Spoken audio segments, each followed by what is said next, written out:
Welcome to the Visionary Show. I've got a couple of guests on today, and one of them is my co-host, but I'm going to include him as kind of a special guest as well.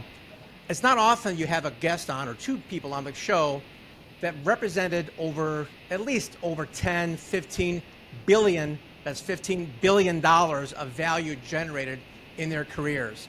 Maybe more than that. We can get the actual details, but I know for a fact that both of you guys have generated billions of dollars based on what you've been involved with as leaders in your respective industries.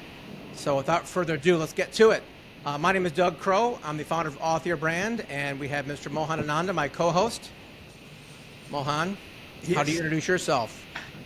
My name is Mohan Ananda, and I've been working with Doug for years, and I know our guest is dear to me, and take it away, Doug. All right, very good.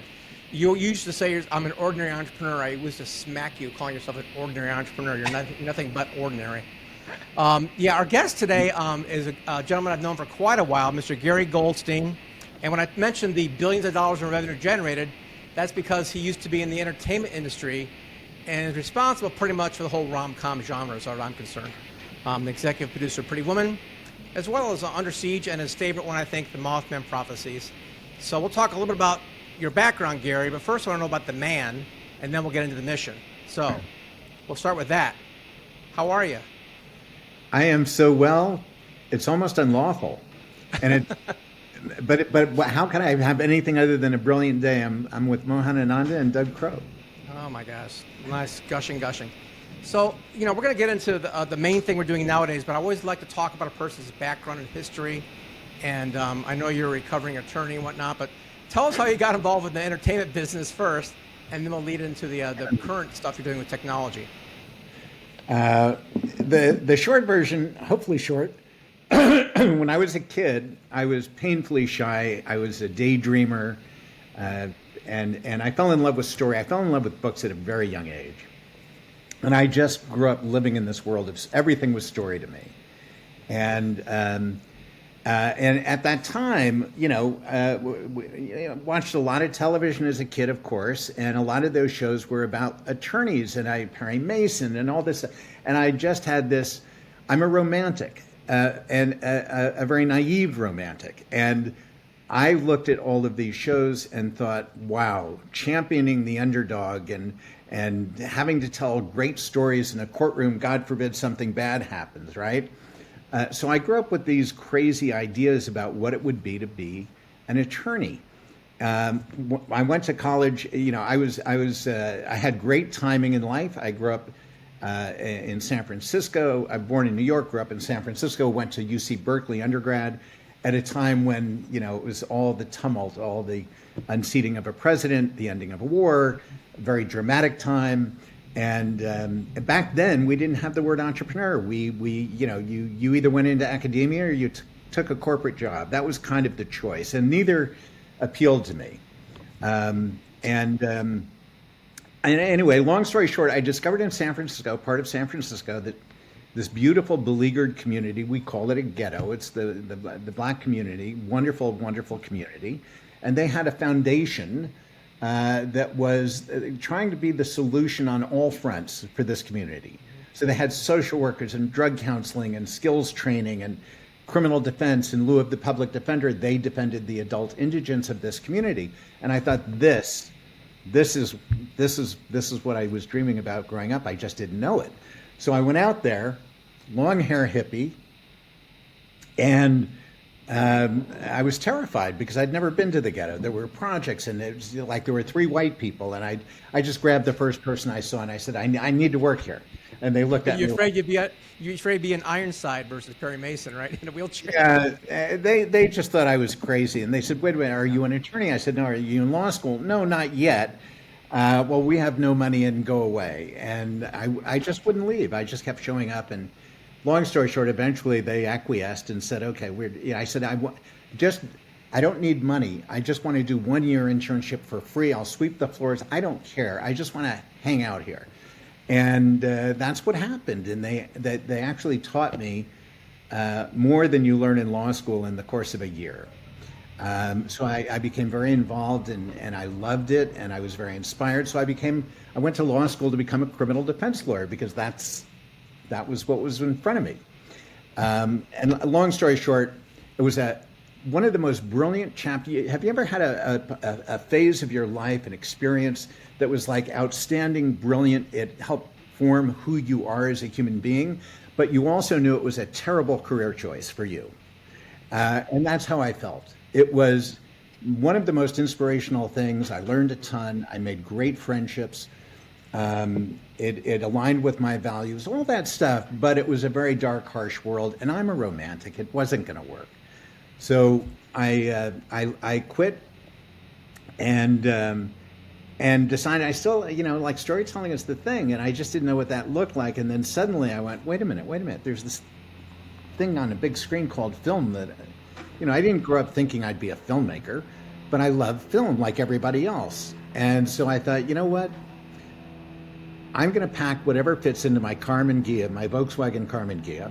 I'm going to leave everything I know. I kind of wanted to go on a new adventure and be anonymous, get out of San Francisco. And so I drove down the coast and I came to LA. I didn't know anybody, and I certainly didn't know a thing about the business. But that's, it was just a decision, a gut decision, like, again, very naive. You don't jettison everything in your life thinking I'm going to go on this adventure and it'll work out somehow. But I did. And when I got to LA, I joined an outdoor health club. It was the only thing where I could meet people. Like, who are the people that are going to be there in the middle of the day on a sunny day on a Wednesday? Creative people, right? Freelancers. So I joined and I went every day and I played hours of tennis and hours of paddle tennis and the pool, and everybody became my 5-minute mentor. And over the year, I made 150, 200 or more friends. And that's how one of them said, hey, if you know nothing about the business, just become a manager. You don't need an agent, a license like an agent. Right. Because I didn't want to work in a company. I wanted my own thing. I wanted to do my own thing. And so I founded a literary management company representing unknown writers and directors. And it was ungraceful the first several years, but eventually it became a really great business and I got good at it. And I broke a lot of people into the business. Long story short, the writers went on strike some years later, shut the business down. And I said to one of my clients, you want to direct, you've never directed, dust off one of your scripts. I'm going to produce it. I'll raise $17. We'll go make a movie. And we did. I raised $200,000. We made a feature. We had no idea. We were Dumb and Dumber, but we got that feature title was. Okay, Come on, I know what it is. I'm going to tell if you don't say. Yeah, I know. Cannibal Women in the Avocado Jungle of Death. Yes. Yeah. Yeah. But I got the bug. I fell in love and decided, I don't want to do that. Now I'm just going to be a film producer. That's it. I love it. Of course, we didn't end with Cannibal Women, the Avocado Jungle of Death. You did move on to do Pretty Woman, Under Siege, Mothman Prophecies. Yeah. So you actually, made a little dent there.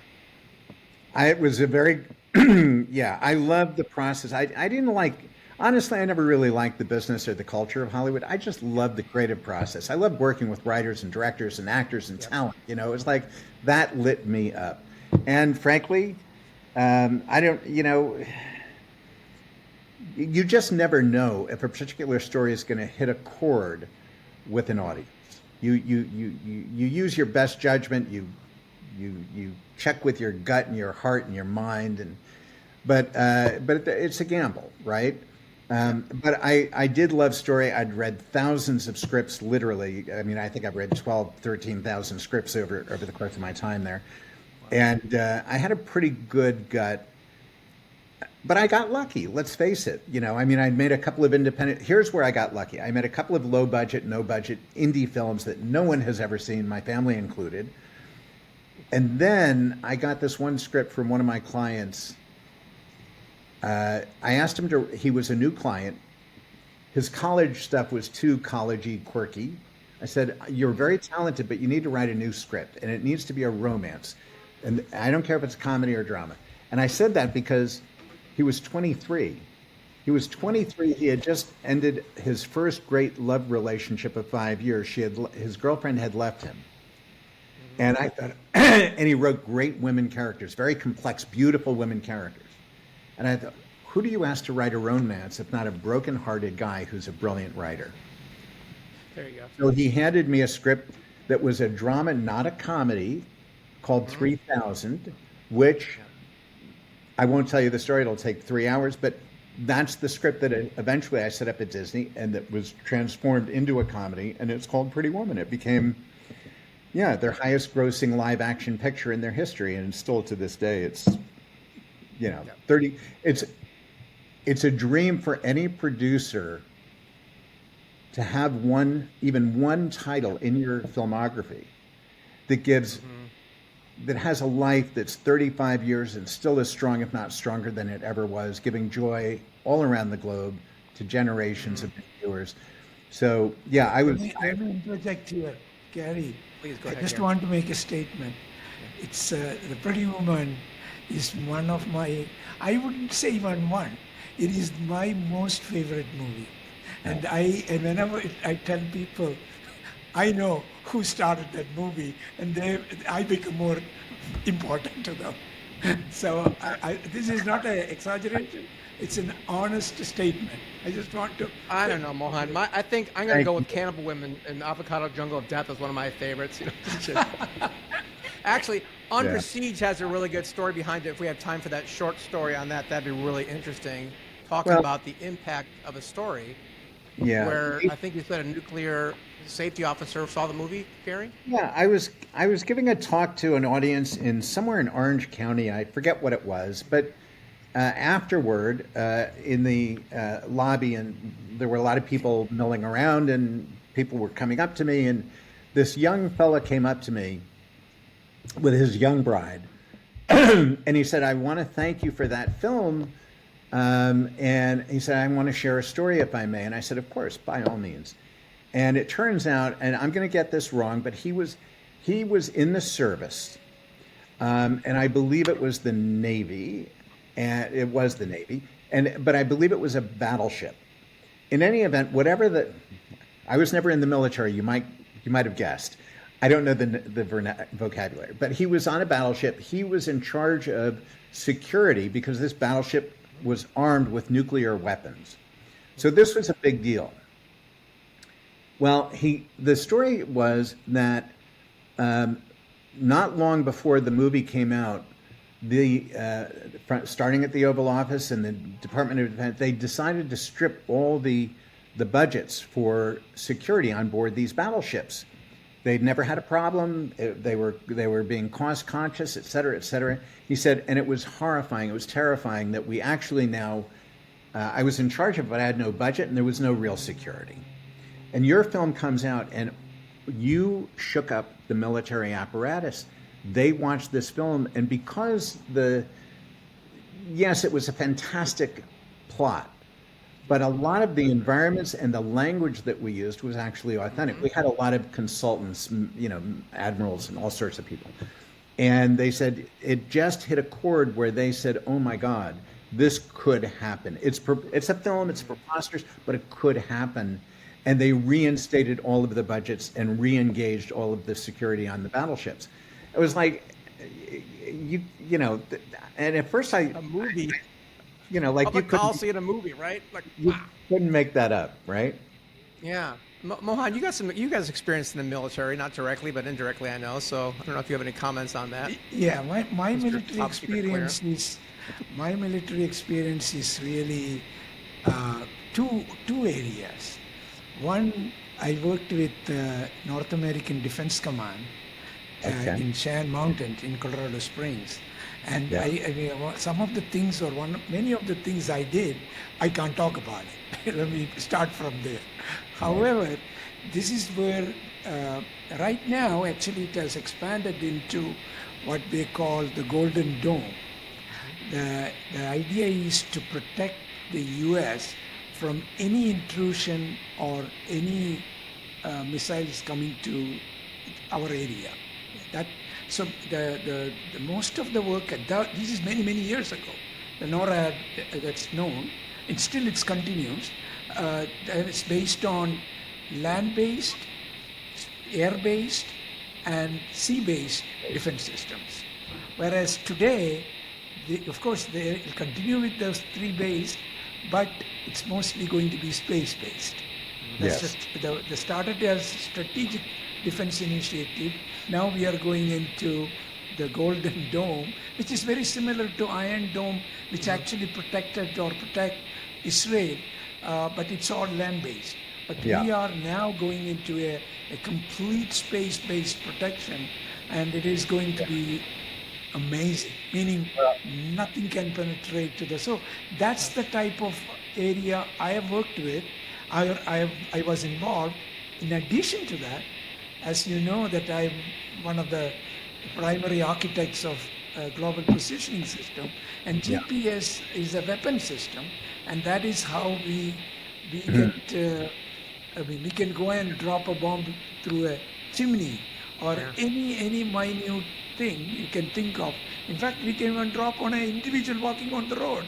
As clear as. So that is the path of GPS. But anyway, that's my. We have Under Siege influencing DoD spending, and Star Wars affecting what you're doing. That's great. Go ahead, Gary. You gonna say something, Gary? I was just going to say, and both of those, Mohan, I have a feeling where this conversation is going are going to both be very relevant to where we end up. Exactly. Yeah. Right. And now, in addition to that, now we are kind of on a journey with AI. And I think today's discussion will be a lot about AI, but the AI is going to take dominance in every aspect of life, and in particular in the defense system. They're making, because we don't want a lot of people involved, we want machine to react instantly. Yeah, I saw that movie too. Yeah. All right. Well, speaking of technology, that's where we're going to go with these guys. You guys are both attorneys, both brilliant people. And so, Gary, this is more about you, man. You run entertainment, and you mentioned something which I sensed the first time I went out there. I didn't last 2 weeks in LA, about the business environment not being the same as the creative environment. So at some point you said, you know what, fun, thank you guys, I'm going to do something different. And that's, I think, when I probably met you, we started talking about different things in the world. So tell us how you got from entertainment to where you are today, and then you can tell us a little bit about where you are. Yeah, I mean, it's an interesting journey because I can't take credit for being very clever. But when I realized that I really didn't want to spend the rest of my years making movies in Hollywood. I had an enormously successful, wonderful run. It set me up. When you make films, it's a really interesting thing. It's a business that has such global allure. And when you're lucky enough to make one or more films that have, Under Siege has a huge global audience. Pretty Woman is ridiculous, and so on and so forth. So a lot of doors swung open, and I was able to travel the world and, meet. And actually, I started a partnership on a business years ago with the gentleman who is now the president of South Africa. He had been in Robben Island in prison with Mandela for those 27 years. And, that wasn't because my name's Gary Goldstein, a kid from Long Island. No, it was because of the film. And so I've been very blessed, and I've had access to, and I've always had this idea,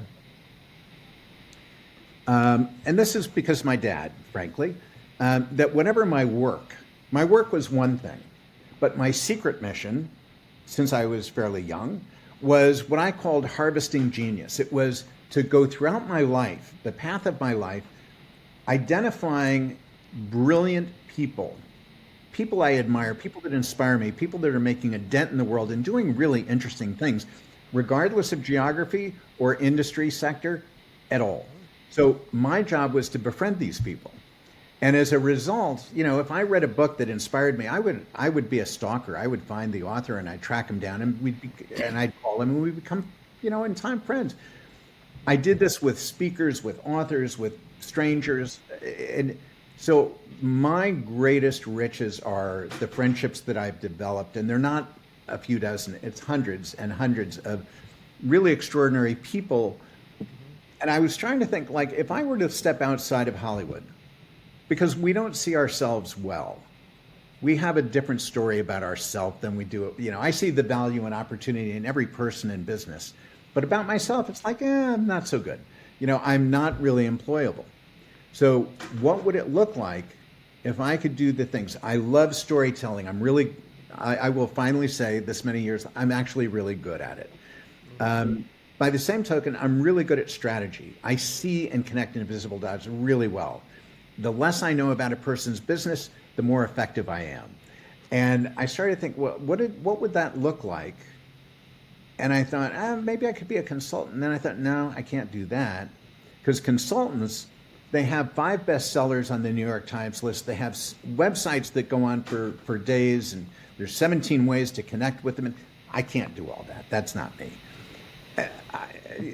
So at one point I said, okay, maybe I have to stop looking at the world as a marketplace and where do I fit in? And maybe I should focus on my humanity, me as a human being. And what is it that I want to wake up and feel? What do I want to experience? What are the feelings that I'm looking for? And when I did that, it was very clear. I wanted 2 things. I wanted far greater significance. I wanted to make choices and spend my time in the service of things that felt like legacy, about which I would be very proud at the end of my life. And that would also, I'm very, very curious. I've always been very curious.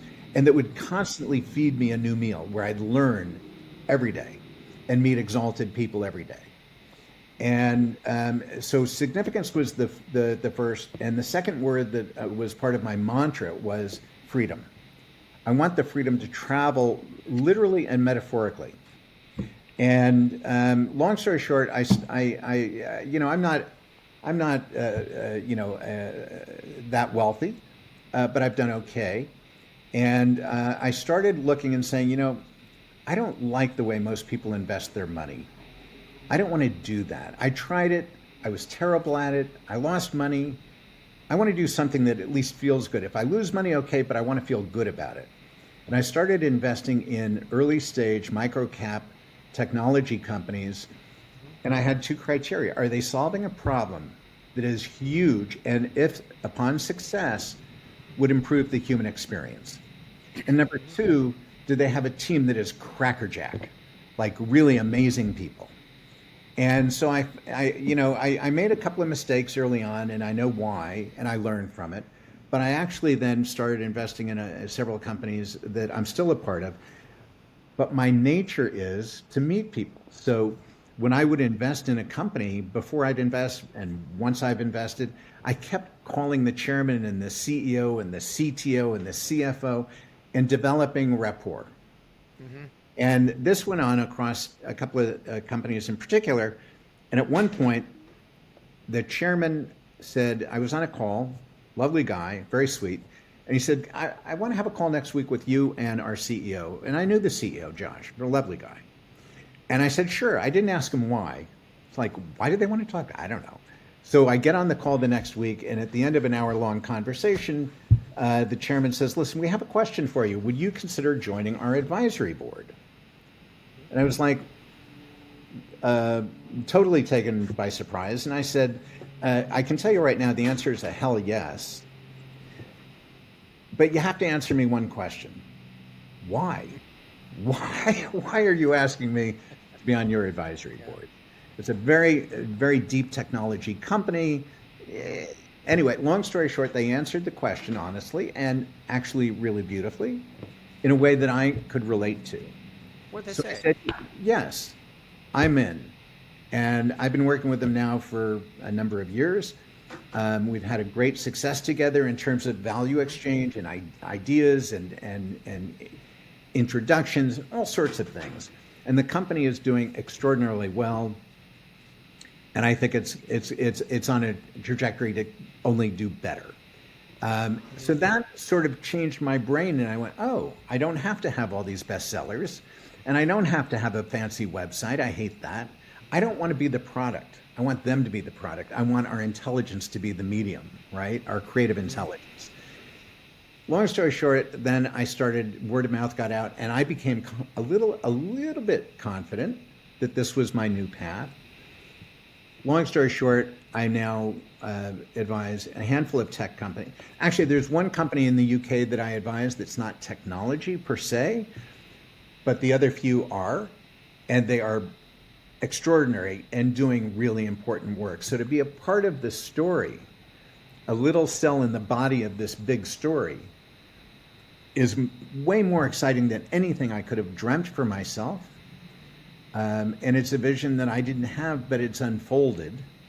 And the more it unfolds, the more it continues to grow. And part of that is not just these technology companies, but I, over the recent years, developed a really extraordinary friendship with, a deep friendship with an extraordinary human who happens to be a woman in the at headquarters of NASA. And she's like the deputy administrator of the space mission. The Space Technology Mission Directorate. So basically, she oversees technology for the whole of the agency. It's pretty amazing, right? And she's brilliant in more ways than I can share. But we put on, we're developing some mischievous, beautiful things on our own. And we also are now putting on, in about 6 weeks or 5 weeks, I forget, we have our upcoming, what we call the Nextplore 2040 Summit, which we put together and is, will be an ongoing annual event. And we're holding it in Washington, D.C. at the world headquarters of Amazon, AWS, wonderful people involved, great speakers, great sponsors, great, fantastic. Anyway, so it again. Let me take over a little bit here. Yeah. The summary or the thing which I understand from this conversation and knowing you, I think your goal has shifted from whatever you were doing to make an impact on humanity. Yes. That's your current, the way I read it. This is what you're trying to do, and I can guarantee you, Gary, you're going to be extremely successful. There is no question about it. It's not making money. It is to serve the humanity in a way which you have really, together based on your, experience right from the Berkeley days, from the Garros, to make that a definite change to the whole world and humanity. That's the mission you're on. And the reason I'm saying is I can share some of the thoughts. See, I feel somewhat similar in that fashion, but of course not like you, but I can see what your dream or the pleasure of participating in that. I just want to make that statement. Thank you, Ananda. Mohan, I am living my dream for sure. And, I feel very grateful. And the beautiful thing now is it has, I think a lot of us are brought up in a culture where we're programmed to not really reach out to strangers, certainly not very exalted human beings, not ask for help, not, and that's, I'm so curious that I sort of I lost my shyness a long time ago. But now, doing these things, the level of conversation, the people that I'm meeting on a weekly basis, and there's no barrier, right? Now, it's like I have a purpose and it's mission driven. It's not about me. So I'm not in the equation anymore. Now it's about something so important that I will call anybody. And the more successful and the more experienced and the more, and what I find is that they're all, in general, these people at this level of life are the most generous and the most big, heart-driven, mission-driven people. So it's like a snowball, and my dream just gets bigger. I want to connect. Go I'm ahead. sorry. Go ahead, Mohan. I want to connect the thread real quick and hold that thought though, because Okay, go ahead. I know you both very, very well. And, talking about, and I forgive the paraphrase, Gary, but collecting people, Mohan has been in all of the books that he's written. He talks about his team, and delegation and empowering people. And you guys have a very strong common thread of really, and I hate the word empowerment, but I'm gonna use it for now. Maybe you have a better way to say it, of really focusing on the community and team that you guys have built over the years, and no matter what it is. So I'd like you both to comment on that, and then Mohan, please ask your question. Yeah, and it's actually not a question, because I can share his passion for the Nextplore, or especially with the NASA, because I worked for NASA. Yes. I have, created certain very, very, innovative technology. Yeah, it's called GPS. I get it. I ended up with GPS. I was doing the space navigation kind of technology, and also that trend. Like, for example, in those days, I worked on a mission called CSAT. It's a synthetic aperture radar, which of course JPL was kind of a leader. And now, this is almost 50 years later, JPL and NASA and Indian Space Research Organization together, they are doing a very similar thing using the synthetic aperture radar. So we were doing SAR primarily look at the ocean. And what happened was, I can't describe the whole thing, we started seeing things so valuable, the Department of Defense came and classified the project. So nobody can talk about it. Okay, that did happen. But now, the same technology, but of course, improved technology, we are doing it to look at not ocean alone, it is primarily the Earth's surface, the land surface. And that would be an opportunity to see the mineral deposits, petroleum deposits, all kind of, it is going to do wonders. I mean, anyway, the NASA and the ISRO, they are working together. We just launched it, I believe, in last few days or something. I mean, anything NASA is involved, I keep track and I watch it, and I want it to be kind of, what you are doing with this Nextplore, I'm excited to see how it evolves and becomes better. Yeah, and it's interesting, Mohan, because we're at an interesting intersection historically. One of the things that my friend and I'll say partner, Crystal, did was she has put her signature on that agency called NASA in a big way. And one of the ways in which she's done that is by insisting and finally being heard and agreed with over time by the leadership that if they don't become porous borders, if they don't make as part of their DNA, put out a welcome mat, put a front door on the agency, and become friendly to so public-private partnerships, whether it's a little entrepreneur or a big corporation, whether it's in the United States or somewhere else, the brilliance that's needed to accomplish the mission is so vast. They published 187 technology shortfalls, all of which need to be solved quickly, or we will never land on the lunar surface in the way that we envision. And so what's really interesting right now is how the energy is, if you're paying attention, it's moving from the public to the private sector. Okay. Because we all know that the budgets have been slashed across many agencies in our federal government. NASA's no exception, and the implications are extreme. So companies, the Axioms and the SpaceX's and on, are going to have to come together and stitch together and become pivotal players. And there is a certain,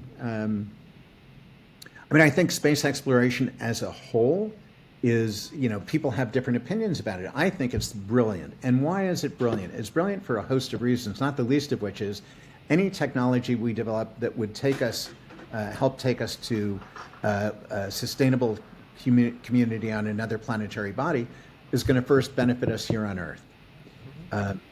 Whether it's medicine, whether it's food, whether it's water, whatever it is.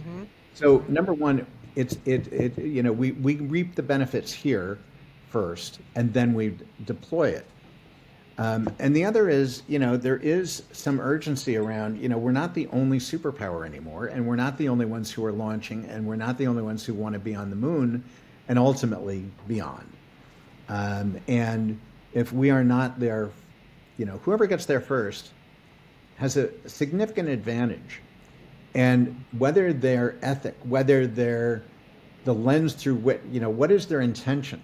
And if their intention is friendly and open and fair, great. But if it's not, that's a problem. What we don't want is, the dystopian version is someone else gets there, they're not friendly, and they kill your baby, GPS. They shut down power along the eastern seaboard. They do whatever they do because you have the ability to do that once you're, situated on the moon. And, you look at Earth, you look at satellites, you look at all the vulnerabilities, right? So it's really important for us as a culture. I think it's in the DNA of human beings, whether it's oceans or space or Earth, to constantly explore and push the boundaries, literally. And now we have both, scientific and medical and political reasons to want to push further. So it's an exciting time, and we need all the brilliance that we can harvest. And also it's very innovative. There is an opportunity that is still, even though we think we have solved many problems, but it's solving one problem creates 10 other more interesting problems. So I think it's the right thing. And of course, I come from the space background in that sense, so I really see that's where the humanity should go. And it is happening. Yeah. More people are engaged. Yeah. Yeah, and I got a couple nerdy questions for you. Please. So, I'm a closet nerd. I subscribe to a lot of the space channels and whatnot. But I keep thinking about the vastness and the time and the resources and all that. What's, in both of your opinions, what's the biggest hurdle we have to overcome to occupy Mars or the moon, either one? Occupy by somebody who actually lives there for an extended period of time. Let me take a crack at it before Sure. you. I'm sure Gary has his vision. The problem with going to Mars, first it takes some time to reach there. Yeah, right. That itself, that means the human sustainability is going to be an issue, or you have to look at it very carefully. Then you have to have the similar living conditions, opportunity which we are used to on Earth has to be placed in the Mars environment for a much, much longer period, because those who go, may not be able to come back that easily. So the total problem. I would even recommend, of course, we have to go to Mars. We will go, but we may want some intermediate stations, space stations, or Lagrangian points, or some other place, so that we have if you go to New York by train, you stop in Chicago or some other. So you need to have some real, much global thinking before you should really get there. You can try somebody to go and see our moon landing and come back, but if you want to make a settlement, a long-term settlement, that needs much, much more planning. Food, water, oxygen, things like that, Exactly. But you can generally produce those. So go ahead, Gary. Yeah, I think technology is such an exciting. It's accelerated our opportunity, our thinking. It's infused now in every facet of our life, and I think it's a good thing. We're able to solve problems, bigger problems, more quickly, but we still have a lot to learn. So there's a lot of issues, as Mohan said. It's right now. It's a 9-month journey to Mars without any sunlight. What does that do to a human body? And yet, my confidence in our ability to solve those problems is actually very high. So I think we're going to get there in terms of food, in terms of bone density, and not avoiding atrophy. And how do we entertain them? How do we keep their mind sharp? How do we, there's all these issues. But I think that we have our hands. We don't have the solutions per se, but we know what the questions are, and we're working on. And a lot of it doesn't often get time in the press. The press likes negative news. But the truth is, there's so much good happening on this planet right now, not just in the United States, but across the board. So it's a very exciting time.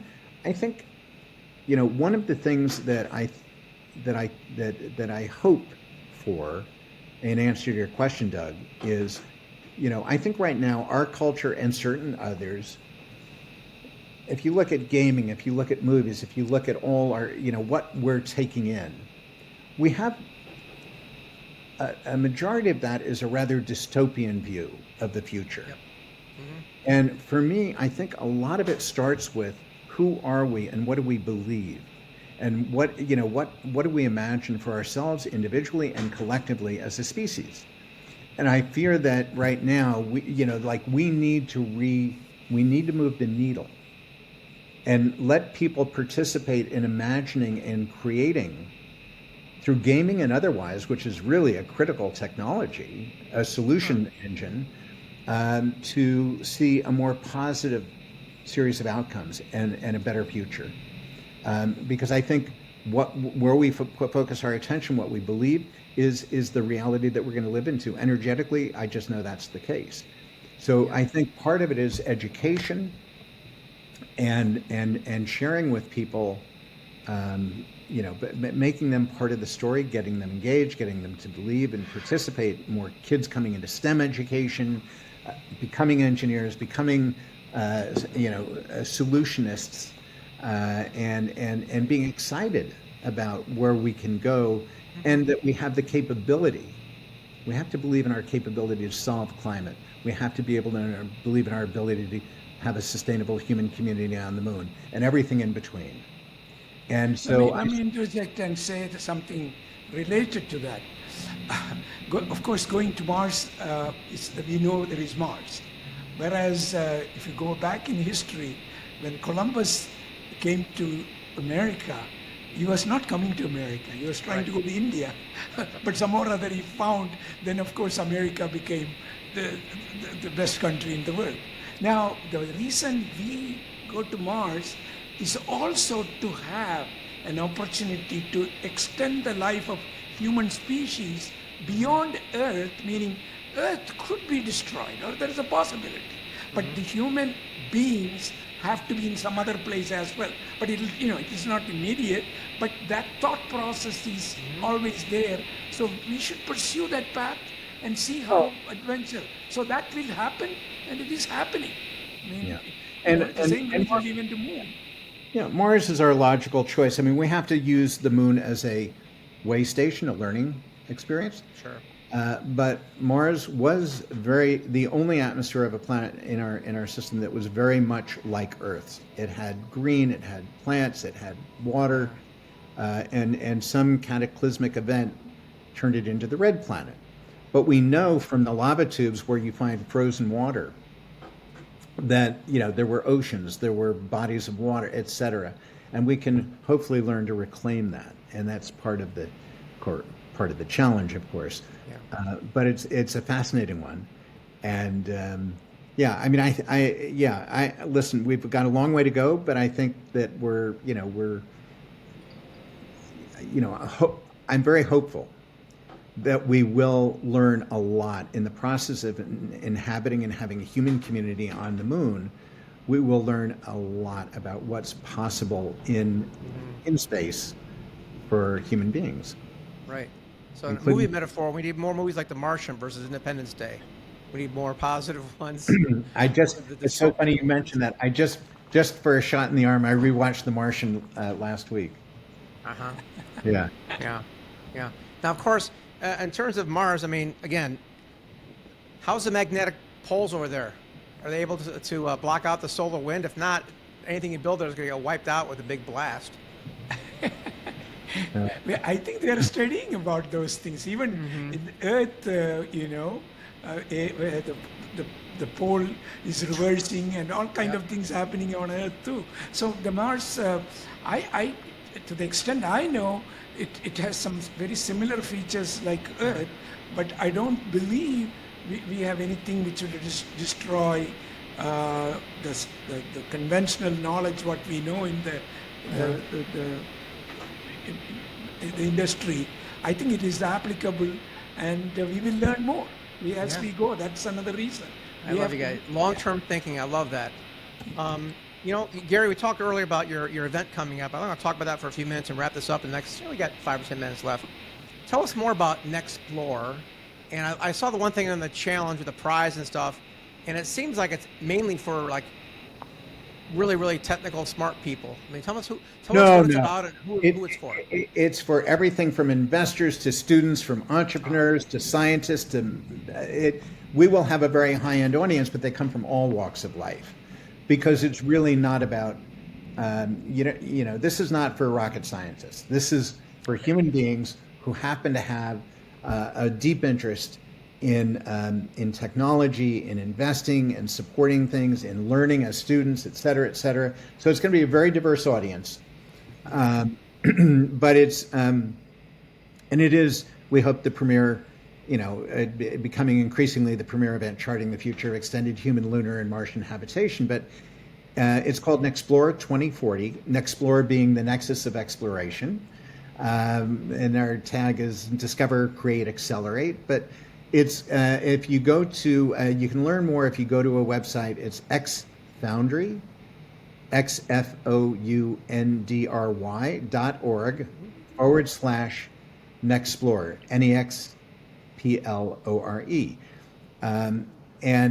So it's happening September 9, 10, and 11. It's going to be in Arlington, Virginia. It's basically DC, in the Amazon's beautiful AWS headquarters. We have an extraordinary lineup of keynotes and panelists and speakers and workshops. We also are launching this year, and from this point forward, it also includes what we call Horizon Challenges. We've put out problem statements to a number of campuses around the United States for them to form a team and put basically a startup team together to brainstorm and put a proposal forward. And if accepted, they're going to go into a deep 18-month development phase. And hopefully they'll come up with some brilliant, achievable and aspirational opportunity that allows us to invest between $2 and $4 million into them and get them to market. So these challenges align with the NASA technology shortfalls that have been published. We're going to try and solve them one group at a time, year by year. So, but the event itself is going to be very, very exciting, and we welcome anyone to check it out. And come join us. You're going to meet a fascinating group of people. You're going to learn a lot of stuff you wouldn't imagine. It's going to be very exciting in terms of the things that we're going to exhibit and demonstrate, or it might be visuals that you've never seen before. Let me ask you. I've looked into it. I'm extremely interested. What role you, Gary, are playing there so that we can work together? I'm thinking of participating. I mean, I haven't decided, but because we have a company in the AI healthcare area, so we want to kind of see whether we can make a pitch or participate in some fashion. But what specific your role, and maybe I can go through that. All right. Well, Mohan, I'd love to have a separate conversation with you, but my role is, this is something that I started with working with Crystal on. We launched our inaugural event back in February of 2024, and we moved to September. It's a better time of year. But my role is everything. It's like, the first one we did ourselves. It was very hands-on. So we were doing recruiting, identifying and recruiting all the speakers. We were doing all the sponsorships, the venue, the marketing. It was like everything. Now we have a team, more of a team. So I'm still involved with sponsorships and approval of speakers and panelists and this. I will be there. Obviously, I will be moderating a really exciting panel that I'm not going to give away too much right now, but a panel that I'm super excited about, which really, in part, it has to do with what I was talking about before, like creating a more positive ideation that is pragmatic and anchored, and also showing how gaming is really quite a powerful tool for solving problems and why it's relevant. We're going to have some incredible minds on this panel, and we have some great visuals, and we're going to lay out some really interesting information. So I'm going to be moderating and obviously sort of hosting to some extent. I'll be there for the guests and the speakers and whatnot. So I would love to have a separate conversation with you, Mohan, whenever it's convenient. There is a session called Autonomous Health Diagnosis and Monitoring, and that's where we have a tool, AI tool. So I want to see whether we could be a participant in some fashion to present and get the exposure, as well as it's a working tool. This company is looking at going public. Yes. Each year we pick different areas of focus. This year, one of our areas of focus is high-tech health. So absolutely very relevant. Happy to have that conversation. Yeah. Okay. Very good. We'll have a separate conversation and then see how we can, join that group. Yes. Yeah. So if you're an investor, if you have hope for the planet, if you got an idea, if you're just curious, if you like space cool stuff and want to meet cool people like these guys, man, you want to get to Nextplore 2040, and the links for everything Gary mentioned is below here, so you can check that out.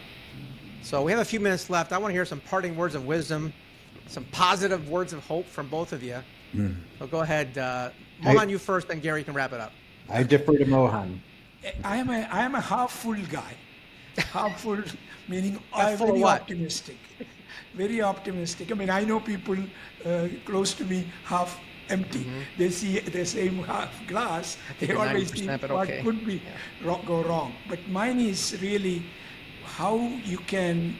The real reason is, as an entrepreneur, you have to have a positive attitude to be successful, because then you will go after and say that with the mantra, I can do it, I can make it happen.